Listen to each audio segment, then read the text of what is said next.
This is a commitment to our fine feathered friends. You have to wonder, who is the superior species?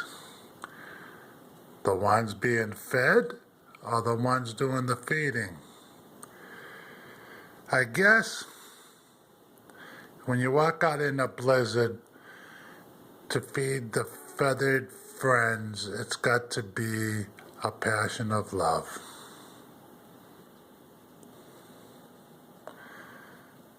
And we go off to the North Pole.